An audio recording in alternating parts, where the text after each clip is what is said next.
இயேசு கிறிஸ்துவின் நாமத்தினாலே கர்த்தாவை சொல்லும் அடியேன் கேட்கிற நிகழ்ச்சிக்கு நான் உங்களை அன்போடு நான் வரவேற்கிறேன். நாம் கடந்த முறை ஒரு புது செய்தியை நாம் ஆரம்பித்திருக்கிறோம். அதாவது நம்முடைய கண், அதாவது மாம்சத்துக்குரிய கண் திறக்கப்பட்டால், அதான் நாங்கள் ஆதாம் ஏவாளை நாங்கள் பார்க்கும்போது அவங்களுடைய மாம்ச கண் திறக்கப்பட்டது. எப்போ திறக்கப்பட்டது என்றால், அந்த பழத்தை பறித்து அவங்க புசித்த பிற்பாடு ஒரு காரியத்தை நாங்கள் பார்த்தோம். அதே போல தான் இன்றைக்கு நாம் தேவனுடைய வார்த்தைக்கு கீழ்ப்படியாமல், தேவனுடைய சத்தத்துக்கு செவி கொடுக்காமல், நம்முடைய ஆவிக்குரிய கண் திறக்கப்படுவதற்காக நாம் பிரயாசப்படாமல், நம்முடைய உலக காரியத்திற்குரிய கண்ணை நாம் திறந்தால் அதால் வருக விபரீதத்தை தான் நாங்கள் பார்க்கிறோம். அப்போ அவங்களுடைய கண் திறக்கப்பட்டது, இந்த உலகத்துக்குரிய கண் திறக்கப்பட்டது. அவங்க முதல் பார்த்தது எதென்றால் அவங்களுடைய நிர்வாணம். அதான் நாங்கள் பார்க்குறோம். அப்போ பிசாசு என்ன செய்வான் என்றால், நம்மை நிர்வாணமாக்குவதற்காகத்தான் அவன் நம்மை தூண்டுவான். அப்போ நம்முடைய நிர்வாணத்தை மூடுவது எதென்று சொன்னால் ரட்சிப்பின் வஸ்திரம் என்று சொல்லி எசாயா 61 அதிகாரம் 10 நாங்கள் வாசித்தோம். அப்போ அந்த ரட்சிப்பின் வஸ்திரத்தை நம்மை கர்த்தர் மூடி இருக்கிறபடினாலே நம்முடைய மாம்சம் வெளியில் வராதபடிக்கு பாருங்கள், அந்த ரட்சிப்பு நம்மை பாதுகாக்குது. அப்போ நாம் ரட்சிப்பை என்ன செய்யணுமெண்டா, நாம் ரட்சிப்பிலே வளர்ந்து கொண்டே வர வேண்டும். அப்போ நம்முடைய ரட்சிப்பு பூரணமாக வேணுமென்றால் நமக்கு கொடுக்கப்பட்டது எதென்றால் கர்த்தருடைய ஜீவனுள்ள ஆரோக்கியமுள்ள வார்த்தை.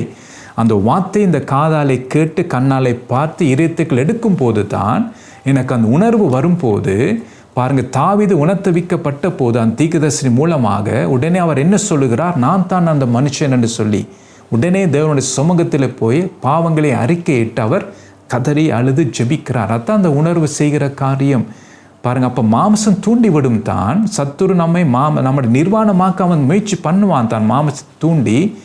ஆனால் கர்த்தருடைய வார்த்தை எனக்கு இதயத்தில் இருக்கிறபடி அதை என்னை கண்டித்து உணர்த்தும். எனக்கு எப்படி அந்த தீர்க்கதரிசி தாவீதிடத்தில் போய் அந்த உணர்த்திருந்தனாலே அவர் உடனே மனம் திரும்புகிறார்.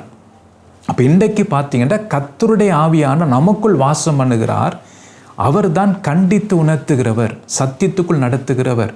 அப்போ அவர் உணர்த்தும் போது உடனே நாம் மனம் திரும்புகிறோம். ஆண்டவரே, நான் விழுந்து விட்டேன், நான் தவறி விட்டேன், உங்களுடைய வார்த்தையை மீறி விட்டேன். அப்போ உடனே மனம் திரும்பி நான் என்ன செய்ய, நம்முடைய ரட்சிப்பை நாம் சரி செய்கிறோம். அப்போ நாம் மனம் திரும்பாமல் போகும்போது காலப்போக்கில் அந்த ரட்சிப்பை நாம் இழந்து விடுவோம். அப்போ நம்மை நடத்துவது எதென்றால் பார்த்தீங்கன்னா நம்முடைய மாம்சம், அதான் நிர்வாணத்திலே நாம் இருப்போம். அதான் பிசாசு நம்மை நிர்வாணமாக்கி விடுவான். அப்போ மாம்சம் அதிகமாக அவர்களுக்கு காணப்படும். அப்போ ஒரு காலத்திலே பார்த்தீங்கன்னா ஆவிக்குரிய காரியங்களுடைய வாழ்க்கையில் இருந்தது தான். ஆனால் பாருங்கள், அவர்கள் அந்த ரட்சிப்பை இழந்து போனதினாலே அவர்களை நடத்துவது எதென்றால் மாமிசம். திரும்பமாக மாமிசத்திலே விழுந்து விடுவார்கள். அப்போ மாமிச காரியங்கள், அவங்களுடைய கிரியை எல்லாம் மாமிசமாக தான் இருக்குது. அதான் நாங்கள் பார்க்குறோம். இப்போ ரட்சிப்பின் வஸ்திரத்தை இழந்து போனால் வருகிற விபரீதம் என்ன? முதலாவது மாமிசத்தின் கிரியைகள் வெளிப்படும். அதான் கலாத்தியர் 5 அதிகாரத்தில் நாங்கள் 19 21 வரைக்கும் நாங்கள் பார்த்தோம். அப்போ அந்த மாம்ச காரியத்தை நாம் எடுத்து போடாட்டால் அப்படிப்பட்டவர்கள் தேவனுடைய ராஜ்யத்தில் பிரவேசிப்பது இல்லை என்று சொல்லி அங்கே பரிசுத்த ஆவியானவர் எழுதி வைத்திருக்கிறார். அப்போ இன்றைக்கு இன்னும் நம்முடைய வாழ்க்கையிலே மாம்ச காரியம் இருக்கிறதா? அப்போ நாம் ஒன்று அறிய வேண்டும், தேவனுடைய ராஜ்யத்துக்குள் பிரவேசிக்க முடியாது. நீங்கள் ஊழியம் செய்யலாம், நீங்கள் பிரசங்கம் பண்ணலாம், அற்புதங்கள் கூட செய்யலாம். ஆனால் அது உங்களை பரலோகமும் நித்திய இது கொண்டு போகாது. அப்போ அதுக்கு என்ன செய்யணும் என்றால் மனம் திரும்ப வேண்டும். அப்போ நாம் என்ன செய்யணும்? மனம் திரும்பி அறிக்கையை விட்டு கர்த்தரிடத்தில் நாம் திருப்பப்பட வேண்டும். அதான் நாங்கள் பார்க்குறோம். அப்போ முதல் காரியம் மாம்சத்தின் காரியங்கள் வெளிப்படும். ரெண்டாவது பார்த்தீங்கன்னா கலாத்தியர் 6 அதிகாரம் 8 நான் வாசிக்க விரும்புகிறேன். தான் மாம்சத்துக்கென்று விதைக்கிறவன் மாம்சத்தினால் அழிவை அறுப்பான், ஆவிக்கென்று விதைக்கிறவன் ஆவியினாலே நித்திய ஜீவனை அறுப்பான்னு சொல்லி நாங்கள் பார்க்கிறோம். அப்போ விதைக்கிறதுன்னு பார்த்தீங்கன்னா நம்முடைய கிரியை குறிக்கிறது. பாருங்கள், விதைக்கிறவர்கள் என்ன செய்கிறார்கள்? கிரியை செய்கிறார்கள், அவங்க வேலை செய்கிறாங்க. அப்போ வேதம் நமக்கு என்ன சொல்லுகிறது என்றால், பாருங்கள், தான் மாம்சத்துக்கென்று விதைக்கிறவன் மாம்சத்தினால் அழிவை அறுப்பான். அப்போ அந்த மாம்சத்தின்படி நம்முடைய வாழ்க்கை இருக்கும்போது, அதாவது நம்முடைய கண்ணாலே பார்த்து மாம்சத்திலே முடிவெடுத்து, மாம்சத்தினாலே காதாலே கேட்டு மாம்சத்தினாலே முடிவெடுக்கும் போது அதான் சொல்லப்படுகிறது மாம்சத்துக்கென்று விதைக்கிறவன். அப்போ நம்முடைய கிரியெல்லாம் இந்த மாம்சத்துக்கு ஏற்ற விதமாக தான் இருக்குது. அப்போ நாம் என்ன செய்கிறோம்? மாம்சத்துக்கென்று விதைக்கிறோம். அப்போ அது மாம்சத்துக்கென்று விதைக்கிறவன் என்னவாம்? அவனுடைய முடிவு மாம்சத்தினால் தான் அவனை கழிவு இருக்கும். அதான் அங்கே பார்க்குறோம். ஆவியினால் ஆரம்பம் பண்ணின நீங்கள் இப்பொழுது மாம்சத்திலே முடிவு பெற போகிறீர்களோ, அதான் இந்த பார்க்குறோம். அப்போ நம்முடைய கிரியை எப்படி இருக்கிறது? உங்களுடைய கிரியை எப்படி இருக்கிறது? நீங்கள் மாம்சத்துக்கென்று நீங்கள் விதைக்கிறீங்களா? அப்போ நீங்கள் ஒன்று கவனிக்க வேண்டும். நீங்கள் மாம்சத்துக்கென்று செயல்பட்டு கொண்டு இருப்பீங்களா இருந்தால் அதோடைய முடிவு அழிவாக இருக்கும். அதான் வேதம் சொல்லுகிற, நான் சொல்லவில்லை. வேதத்தை நாம் சரியாக அறிந்து புரிந்து கொள்ள வேண்டும். மாம்சத்துக்கென்று விதைக்கிறவன் மாம்சத்தினால் அழிவை அறுப்பான். ரெண்டாவது ஒரு அழிவு இருக்கிறது அங்கே. பாருங்கள், மாம்சத்தின்னு விதைக்கும் போது ஆரம்பத்தில் நல்லா தான் இருக்கும் எல்லாம். பாருங்கள், அங்கே நாங்கள் பார்க்கும்போதே 4 காரியத்தை பார்த்தாள். நல்லா தான் இருந்தது சொல்லும்போது. லோத்து பார்க்கும்போது நல்லா தான் இருந்தது, 4 காரியங்கள் பார்த்தோம். ஆனால் முடிவு பார்த்தீங்கன்னா அழிவு. பாருங்கள், இவங்க நிர்வாணம் ஆயிட்டாங்க. ஆதாம் ஏவாள் நிர்வாணம் என்று தெரிய வந்துட்டு அங்கே நாங்கள் லோத்தை பார்க்கும்போது பாருங்கள், அந்த இடத்தை விட்டு அவங்க ஓட வேண்டி வந்தது. தன் ஜீவன் தப்பு ஓட வேண்டி வந்தது. எல்லாத்தையும் விட்டுட்டு ஓட வேண்டி வந்தது. பாருங்கள், அழிவு.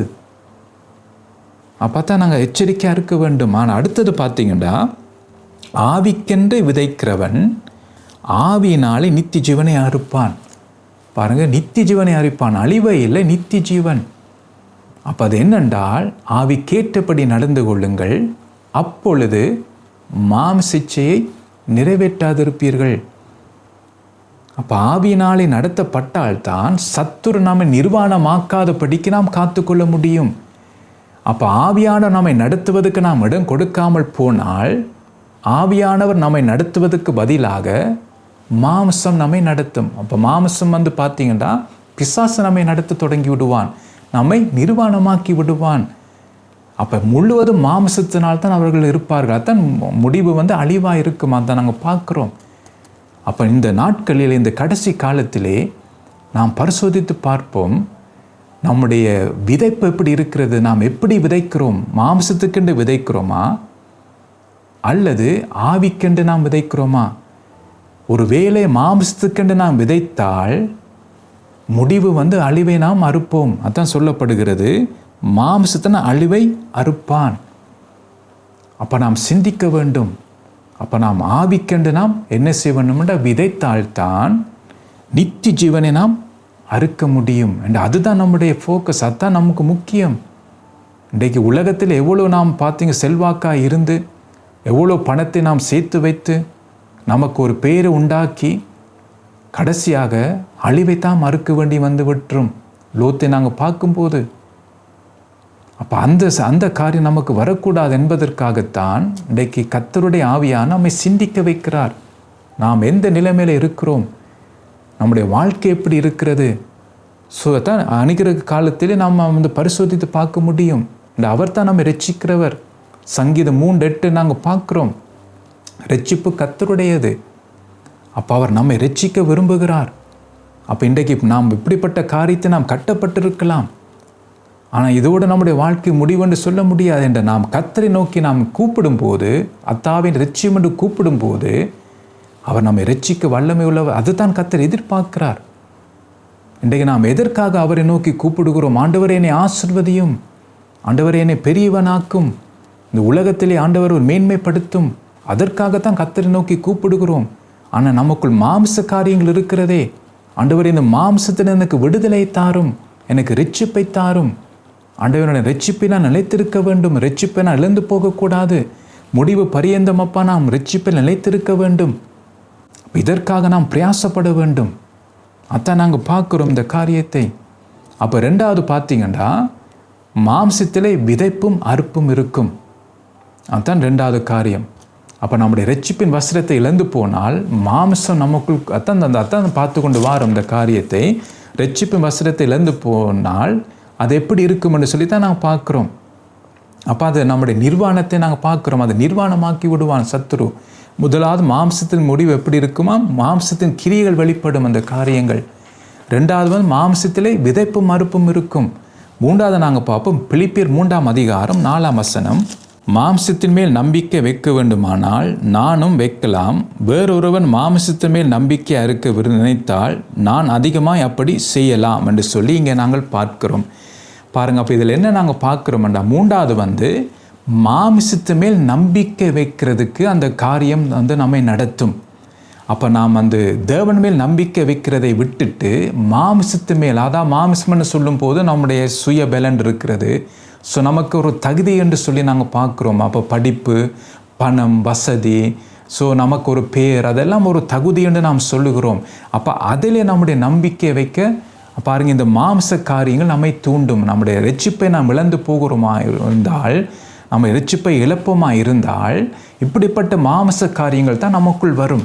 அப்போ உங்களை நீங்கள் பரிசோதித்து பாருங்கள், உங்களுடைய நம்பிக்கை எங்கே இருக்கிறது? கர்த்தர் மேல் உங்களுடைய நம்பிக்கை இருக்கிறதா, அல்லது உங்கள் மாமிசத்து மேல் உங்கள் நம்பிக்கை இருக்கிறதா?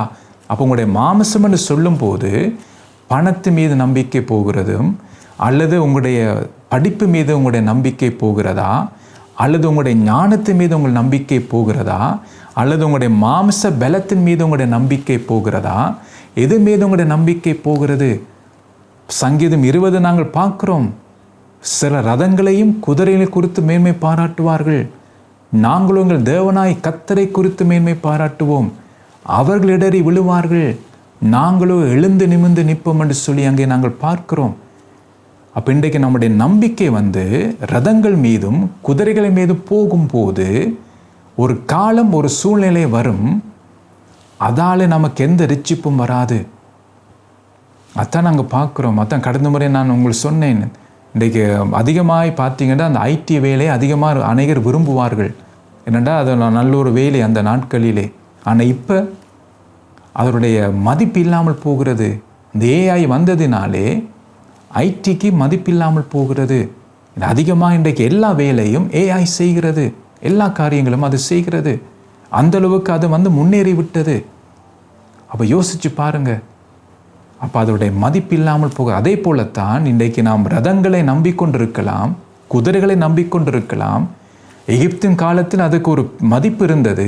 ஆனால் இப்போ நம்ம காலத்தில் குதிரைக்கு மதிப்பு இருக்கா, அல்லது ரதங்களுக்கு மதிப்பு இருப்பா? இல்லை. ஏன்னா இப்போ காலங்கள் மாறிவிட்டது. அதே போலத்தான் இன்றைக்கு நாம் பணத்தை பிடித்து கொண்டிருக்கலாம். இனி வரும் காலங்களிலே அந்த பணத்தின் மதிப்பு கூட இல்லாமல் போகலாம். அல்லது தங்கத்தை பிடித்து கொண்டிருக்கலாம், கோல்ட். இனி வரும் காலங்களில் அதோடைய மதிப்பு கூட இல்லாமல் போகலாம். அப்புறம் வசனம் ஞாபகம் வருது, அதை நான் வாசிக்க விரும்புகிறேன். அப்போ தான் நான் சொல்லுவது உங்களுக்கு விளங்கும். யாக்கோப்பு 5ஆம் அதிகாரம் 3ஆம் வசனத்தை வாசிக்கிறேன். கடந்த முறை செய்தியில் இந்த காரியத்தை நான் மேலோட்டமாக சொல்லியிருக்கிறேன். பாருங்கள், ஐஸ்வர்யங்கள் பற்றி சொல்லும்போது இங்கே சொல்லப்படுகிறது. 1லேருந்து நான் வாசிக்கிறேன், அப்போ தான் உங்களுக்கு விளங்கும். யாக்கோப்பு 5ஆம் அதிகாரம் 1ஆம் வசனத்திலிருந்து, ஐஸ்வர்யவான்களே கேளுங்கள், உங்கள் மேல் வரும் நிர்பந்தங்களின் நிமித்தம் அலறி அழுங்கள். உங்கள் ஐஸ்வர்யம் அழிந்து உங்கள் வஸ்திரங்கள் பொட்டரித்து போயின. உங்கள் பொன்னும் வெள்ளியும் துருப்பிடித்தது.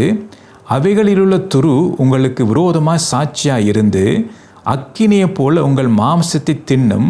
கடைசி நாட்களிலே பொக்கிஷத்தை சேர்த்தீர்கள் என்று சொல்லி இங்கே நாங்கள் பார்க்கிறோம். கடைசி நாட்களிலே. அப்போ இன்றைக்கு நாம் கர்த்தரை தேடுவதை விட்டுட்டு நம்முடைய மாம்சத்தை நம்பிக்கை வைத்து பணம், படிப்பு, பெயர், புகழ் என்று சொல்லி அதை நாம் பிடித்து கொண்டு அதை நாங்கள் பார்த்தீங்கன்னா அதுக்கு பின்னால் ஓடிக்கொண்டிருந்தால் காலம் வரும், அதெல்லாம் பார்த்தீங்க பிரயோஜனம் இல்லாமல் போகும். அதான் வேதம் சொல்லுகிறது. கடைசி காலத்தில் இதுக்கெல்லாம் நீங்கள் ஓடி திரிஞ்சிங்க. உங்களுடைய ஆத்மாவை குறித்து நீங்கள் சிந்திக்கவில்லை, உங்களுடைய ஆவிக்குரிய வாழ்க்கை குறித்து நீங்கள் சிந்திக்கவில்லை, உங்களுடைய ஆத்ம மீட்பை குறித்து நீங்கள் சிந்திக்கவில்லை. பாருங்கள், மீட்கப்படும் நாள் வெகு சீக்கிரமாக இருக்கிறது, அதை குறித்து நீங்கள் சிந்திக்கவில்லை. ஆனால் நீங்கள் இந்த கடைசி காலத்திலே பணம், படிப்பு, பேர், புகழ் என்று அதுக்கு பின்னால் ஓடிக்கொண்டிருந்தீர்கள். ஆனால் ஒரு காலம் வரும்போது அதால் உங்களுக்கு எந்த ஒரு பிரயோஜனமும் இருக்காது. அதான் வேதம் சொல்லுகிறது. பாருங்கள், உங்கள் பொன்னும் வெள்ளியும் துருப்பிடித்தது என்ற பிரயோஜனம் இல்லாமல் போய்விட்டது. பாருங்கள், அப்போ நம்முடைய பணமோ, நம்முடைய படிப்போ, நம்முடைய வசதியோ ஒரு காலம் வரும், சூழ்நிலை வரும், ஒன்றுமே நமக்கு உதவாது. பாருங்கள், சில ரதங்களையும் குதிரையை குறித்து மேன்மை பாராட்டுவார்கள். நாங்களோ எங்கள் தேவனாய் கர்த்தரை குறித்து மேன்மை பாராட்டுவோம். அவர்கள் இடறி விழுவார்கள், நாங்களோ எழுந்து நிமிர்ந்து நிற்போம். அப்போ யார் இடறி விழுவார்கள் என்றால், பாருங்கள், ரதங்களையும் குதிரைகளையும் குறித்து மேன்மை பாராட்டுகிறவர்கள். சொல்லலாம், என்னுடைய பேங்க்கில் எவ்வளோ பேலன்ஸ் வச்சிருக்கிறேன், என் 3 தலைமுறைக்கும் நான் சேர்த்து வைத்திருக்கிறேன். பாருங்கள், என்னுடைய பிள்ளைகள் நல்லா படித்திருக்கிறார்கள், உலகத்தில் எங்கே போனாலும் அவங்களுடைய படிப்புக்கு நல்ல வேலை கிடைக்கும் சொல்லலாம். ஆனால் இனி வரும் காலங்களிலே அந்த படிப்பும் வீணாக போகும். இனி வரும் காலங்களிலே நாம் சேர்த்து வைத்த பணம் கூட நமக்கு உதவி செய்யாது. இனி வரும் காலங்களிலே நம்முடைய சொத்து கூட நமக்கு உதவி செய்யாது. இனி வரும் காலங்களிலே நமக்கு ஒரு பேர் நாம் உண்டாக்கி வைத்திருப்போம், அந்த பேரும் கூட நமக்கு உதவி செய்யாது. ஆனால் நாம் யாரை நம்பி இருப்போம்? கர்த்தரை நாம் சார்ந்து அவரை நாம் நம்பிக்கொண்டிருந்தோமா இருந்தால் அவர் நமக்கு உதவி செய்வார். நாம் என்ன செய்வோமாம்?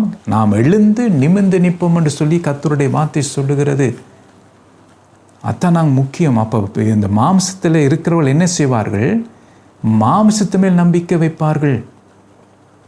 அப்போ இதான் சத்துரு நம்மை நிர்வாணமாக்குவதுக்கு இத்தான் அவன் தூண்டுவான். ஏன்னா முழுவதும் மாம்சத்தில் நம்முடைய வாழ்க்கை போக வேண்டும், ரட்சிப்பை இழக்க வேண்டும், மீட்கப்படும் நாளை இழக்க வேண்டும்.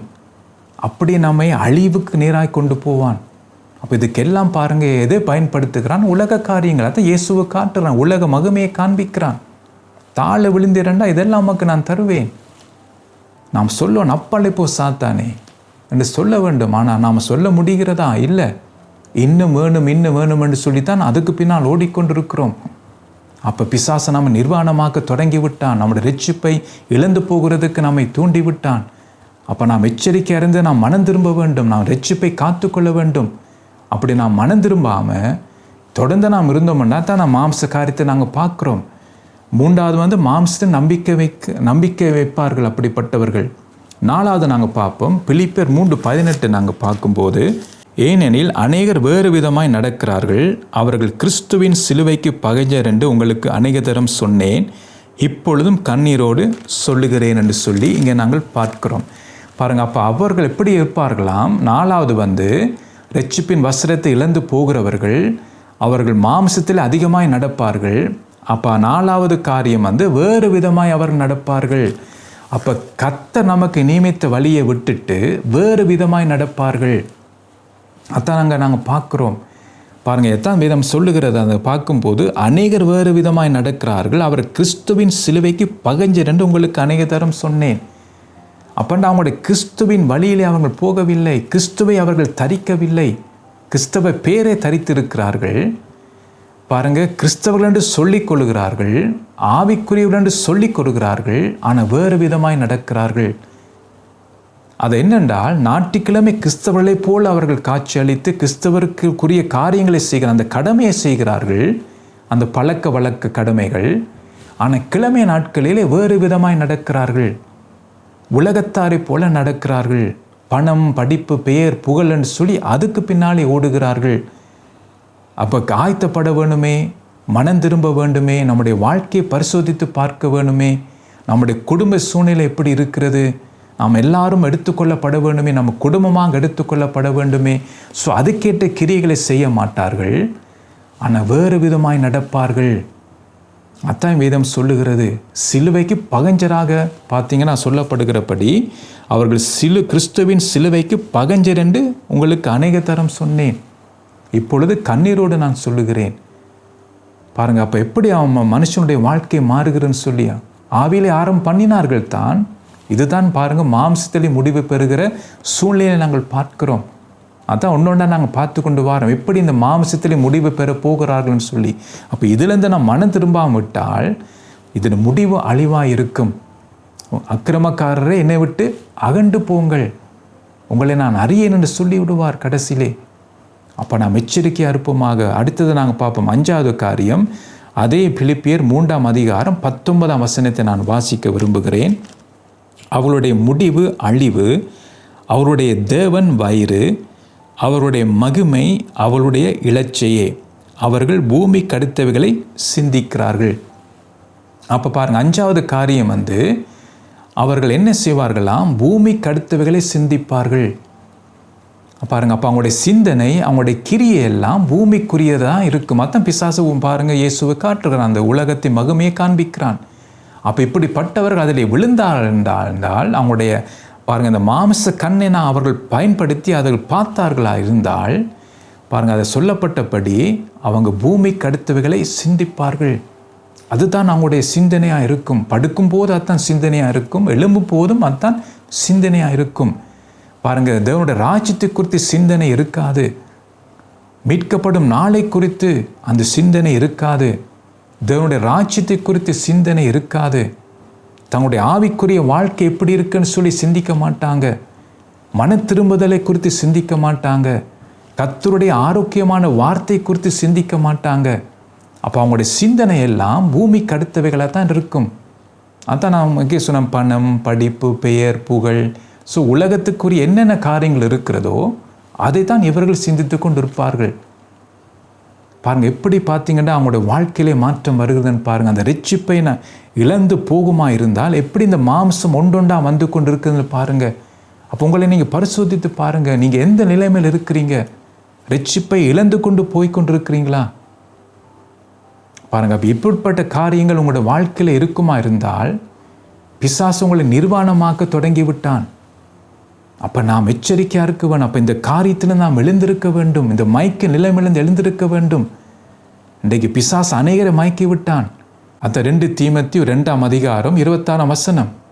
பிசாசு இச்சம்படி செய்ய அவனாலே பிடிப்பட்டிருக்கிற அவர்கள்.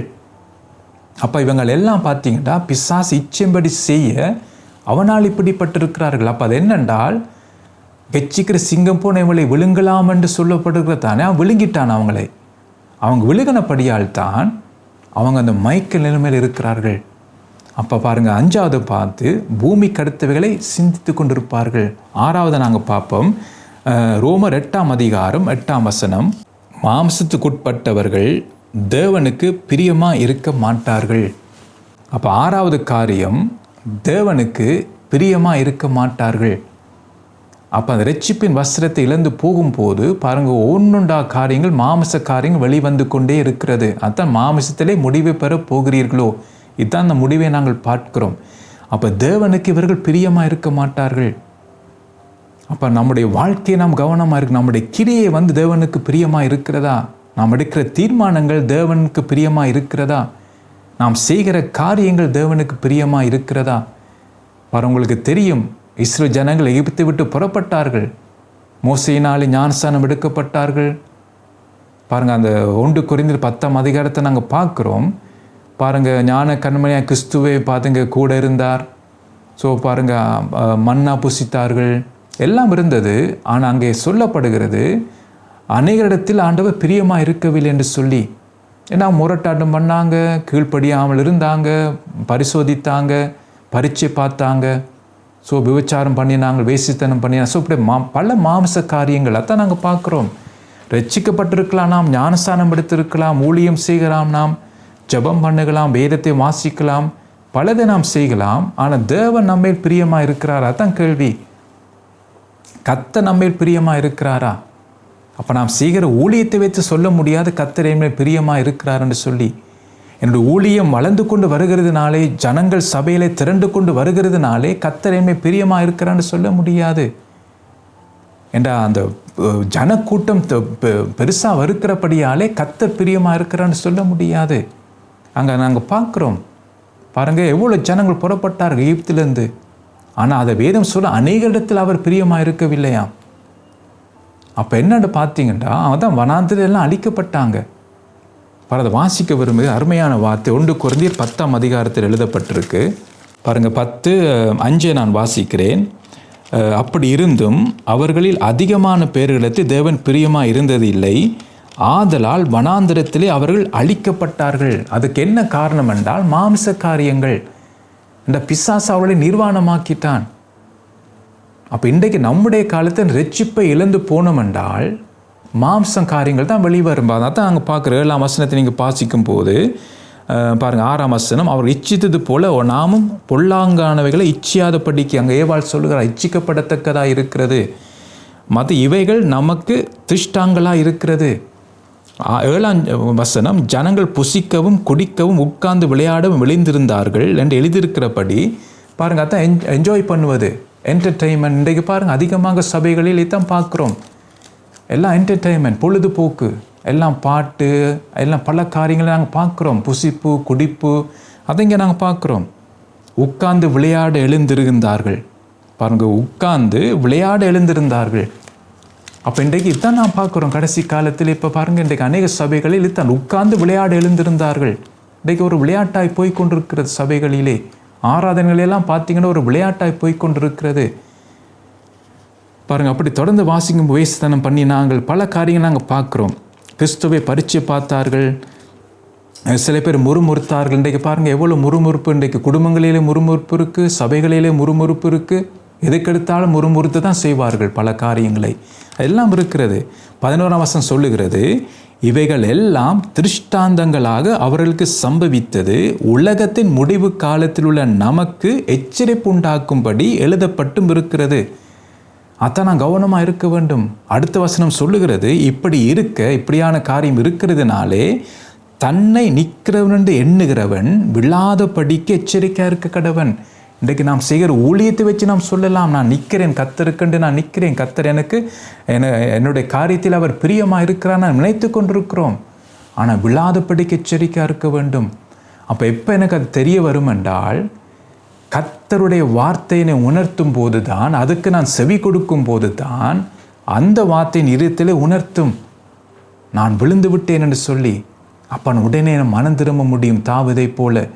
அதான் நான் பார்க்குறோம். அப்போ நம்முடைய வாழ்க்கை தேவன் பிரியமாக இருக்கிறார். நம்முடைய வாழ்க்கையில் நாம் செய்கிற ஊழியங்களே, நம்முடைய ஜெபங்களிலே, நம்முடைய குடும்ப வாழ்க்கையிலே, ஊழிய வாழ்க்கையிலே கர்த்தர் பிரியமாக இருக்கிறாரா? பரிசோதித்து பார்ப்போம். இந்த கடைசி காலத்திலே பாருங்கள் சொல்லப்பட்டிருக்கு பார்த்தீங்க, திருஷ்டாந்தங்களாக அவர்களுக்கு சம்பவித்தது உலகத்தின் முடிவு காலத்தில் நமக்கு எச்சரிப்பு உண்டாகும்படி எழுதப்பட்டிருக்கிறது. ஸோ அடுத்தது நாங்கள் பார்ப்போம். 7வது காரியம், ரோமர் 7ஆம் அதிகாரம் 25ஆம் வசனம். நம்முடைய கர்த்தராகிய இயேசு கிறிஸ்துவின் மூலமாய் தேவனை ஸ்தோத்தரிக்கிறேன். ஆதலால் நானே என் மனதினாலே தேவனுடைய நியாய பிரமாணத்துக்கும் மாம்சத்தினாலேயோ பாவ பிரமாணத்துக்கும் ஊழியம் செய்கிறேன் என்று சொல்லி இங்கே நாங்கள் பார்க்கிறோம். பாருங்கள், 7வது காரியம் என்னென்று சொன்னால், மாம்சத்தினாலே பாவ பிரமாணத்துக்கு ஊழியம் செய்வார்கள். அது என்னென்னு சொன்னால், அந்த மாம்சம் அவங்களை தூண்டி விடுகிறதுனாலே அவங்க என்ன செய்வாங்கன்னா மாம்ச காரியத்துக்கு ஊழியம் செய்வார்கள். அதான் பிசாசு இச்சைப்படி செய் அவனால் இப்படிப்பட்டு. அப்போ அவங்க செய்கிறது பாருங்கள், கர்த்தருக்கும் ஊழியம் செய்வாங்க. ஞாயிற்றுக்கிழமை வந்தால் கிழமை நாட்களில் தங்கள் மாம்ச இச்சையினால் இழுப்புண்டு மாம்சத்துக்கு ஊழியம் செய்வார்கள். அதான் விழுந்து எழும்பிக் கொண்டு இருப்பார்கள். அதான் இங்கே சொல்லப்படுகிறது. அதான் நீங்கள் பாருங்கள், நானே என் மனதினாலே தேவனுடைய நியாய பிரமாணத்துக்கும் மாம்சத்தினாலேயோ பாவ பிரமாணத்துக்கும் ஊழியம் செய்கிறேன். அப்போ பாருங்கள், மனதினாலே தேவனுடைய நியாய பிரமாணம். அப்போ மனதினாலே கர்த்தருக்கென்று நான் செய்ய வேண்டும் நினைக்கிறோம். ஆனால் மாம்சம் பலம் கொண்டபடியினாலே மாம்சத்துக்கு ஊழியம் செய்கிறோம். அதான் இங்கே நாங்கள் பார்க்குறோம் இந்த காரியத்தை.